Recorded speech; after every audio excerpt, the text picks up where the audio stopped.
దేవాలయాలు ఉమ్.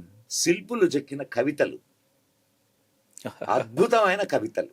ఒక్కొక్క దేవాలయం శ్రీరంగం. ఉమ్. శ్రీరంగం తెలుసా మీకు? శ్రీరంగం స్టోరీ. తెలీదు. శ్రీరంగాన్ని ఉమ్. నిర్మించినటువంటి వాడు ఒక దొంగ. దొంగ. దొంగ వాడు ఆలయాన్ని నిర్మించాలి అనుకున్నాడు. ఉమ్. దారిన పోయే వాళ్ళందరినీ దోచుకొని ఆలయం నిర్మించాడు. ఇప్పుడు వాడు దొంగ అనేది అటు ప్రక్కన పెడదాం కొంచెంసేపు. ఉమ్. వాడు ఎంత గొప్ప విషయాన్ని ఇచ్చేసాడు చెప్పండి నాకు. ఉమ్. ఆ ఆలయం ఎట్లుంటుందో తెలుసా మీకు? ఉమ్. అతి పెద్ద గోపురం, ఉమ్. అతి పెద్ద గోపురం. మీకు ఒక్కొక్క 7 ద్వారాలు, ఉమ్. 7 ద్వారాలు. ఇది సెంటర్ స్వామి దగ్గరికి వెళ్ళాలి అని అంటే గర్భగుడికి వెళ్ళేవాళ్ళు. 7 ద్వారాలు దాటుకొని వెళ్ళాల. 7 ద్వారాలు. 7 ద్వారాలలోనే ఊరంతా ఉండేది. ఉమ్. ఊరంతా 7 ద్వారాల్లో, 7 ప్రాకారాల్లో ఉంటది. శ్రీరంగం మీరు చూడండి, మీరు వెళ్ళి చూడండి తెలుస్తుంది. ఇప్పుడు మామూలుగా ఊళ్ళో ఆలయం ఉండడం అనేది, కానీ ఊరే ఆలయంలో ఉండడం అనేది శ్రీరంగం. ఆ ఆలోచన అద్భుతం ఆ రోజుల్లో.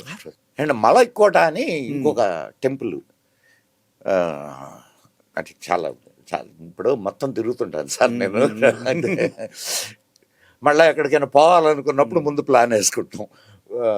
మొన్న నేపాల్ వెళ్ళి వచ్చాము, ఒక 15 రోజులు ఉండి వచ్చాము. మలైకోట ఉమ్. అది కొండ మీద ఉమ్. గుడి ఉంటుంది. ఆ గుడికి వెళ్ళాలి అని అంటే ఈ కొండ లోపల నుంచి వెళ్ళాలి. ఉమ్. బాగా అర్థం చేసుకోండి. వాళ్ళు ఆ మార్గాన్ని కొండను తొలిచి చేసేసారు సార్ లోపల నుంచి. లోపల నుంచి మీకు లోపలికి వెళితే ఆ కొండ అంతా, ఇది మీరు వెళ్ళే దారి అంతా ఉమ్. అద్భుతమైనటువంటి శిలా ప్రకృతి, అద్భుతమైన కళా ప్రకృతి. అనేక రకాలైన పువ్వులు చెక్కారు, అనేక రకాలైన. అండ్ ఇంతలావు గొలుసులు, ఉమ్. ఇంతలా ఉంటుంది ఒక్కొక్క గొలుసు. అంటే ఇట్లా ఇట్లా రౌండ్ ఉంటాయి కదా, ఉమ్. ఊగుతుంటాయి. ఉమ్. రాతిలో రాతి గొలుసులు. చెక్కిని అదే. ఊగుతుంటాయి. ఉమ్. మన శ్రీశైలం, ఉమ్.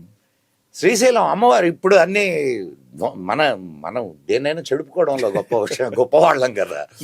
అమ్మవారి టెంపుల్కి వెళ్తే అమ్మవారి సింహం ఇట్లా నోరు తెరిచి ఉంటుంది.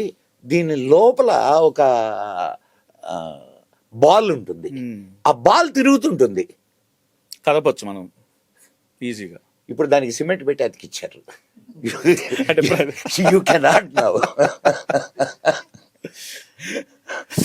మీకు అసలు ఆ బాల్ లోపలికి ఎట్లా వెళ్ళింది అనేది యూ కెనాట్.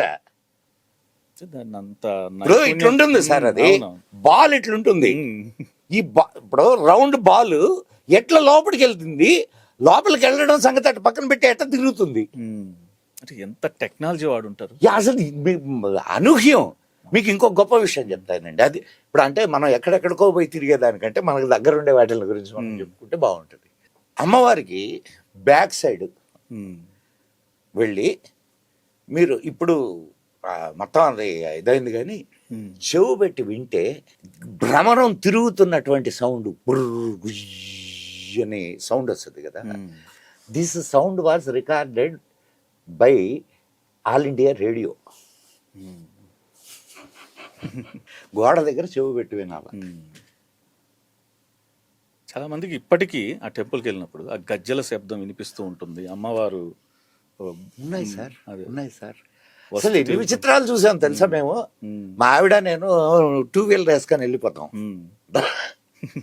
శ్రీశైలానికి. ఇంకా మాకు ఎక్కడ కావాలంటే అక్కడ ఆగుతాం. మా ఇష్టం. మన మన్ననూరు దగ్గర నుంచి శ్రీశైలం చేరేదాకా టైం అనేది మేము చూసుకోం.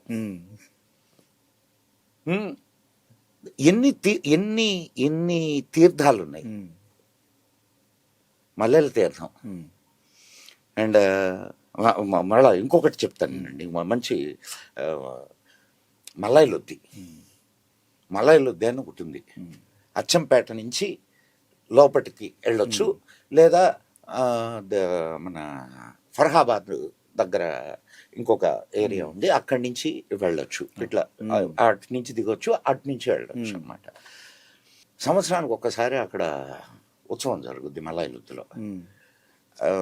దానికి ఇట్లా నిచ్చెన వేసి ఉంటుంది, ఒక ఇనప నిచ్చెన. నువ్వు ఆ నిచ్చెన ఎంత, ఒక 6 మెట్లు 7 మెట్లు ఉంటాయి, మన ఇనుప గడ్డార్లతోటి వేశారు. నువ్వు ఇట్లా ఎక్కి వెళ్ళాల, స్ట్రైట్ ఆల్మోస్ట్ స్ట్రైట్ ఎక్కి, ఇక్కడ ఒక బొరియా ఉంటుంది, ఆ బొరియలో కాలు పెట్టి పైకి ఎక్కాల. ఒకవేళ కింద పడితే శివశివ అనుకోవడం, ముందోడు వెళ్ళిపోతుంటాడు. దాని పెద్ద సీరియస్ కూడా తీసుకోరు అక్కడ. అంటే this is my personal experience, I'm telling you. మామూలుగా ఫారెస్ట్ వాళ్ళు లోనకి పోనీరు. సరే, మనకేదో కొన్ని సంబంధాలు, బాంధవ్యాలు మనల్ని అట్లా.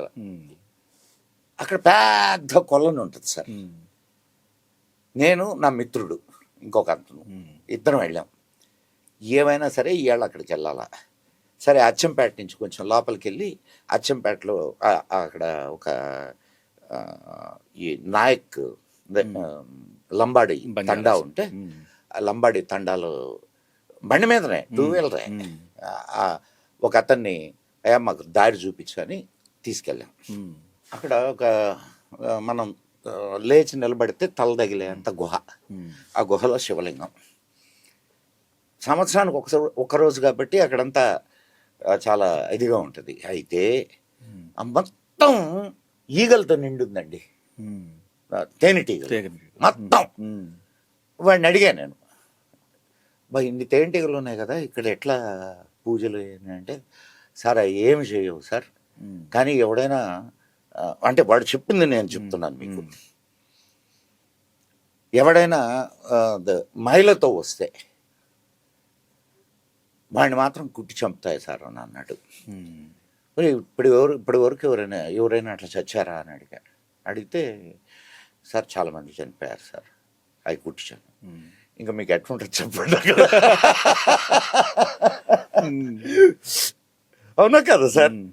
అయితే శుభ్రంగా మేము ఆ ఫాండ్, అంటే వాటర్ ఫాల్ ఉంటుంది అక్కడ, ఆ వాటర్ ఫాల్ ఫాండ్, ఆ ఫాండ్లో నీళ్లు తీసుకెళ్ళి అభిషేకం చేసి నేను రుద్రం చేసుకుంటాను. రుద్రం చేసి కొబ్బరికాయ కొట్టి అన్నీ అగరొత్తులు వెలిగించాం. ఒక్క ఈగ పైకి లేవలేదు సార్, ఒక్క ఈగ పైకి లేవాల. అంటే వాటి సహజ ధర్మాన్ని పాటించలేదు, అంటే దాన్ని అద్భుతమైన పొగ తగిలితే రావాలి కదా, లేవాలి కదా. ఒక్క ఈగ పైకి లేవాల.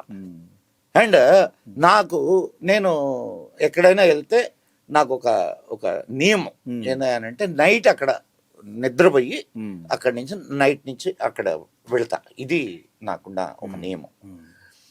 ఏ క్షేత్రానికైనా పోనండి, అది అడవిలో క్షేత్రం అయినా లేకపోతే పట్టణంలో క్షేత్రం అయినా సరే, తినడానికి ఏదో తీసుకొని వెళ్ళాం.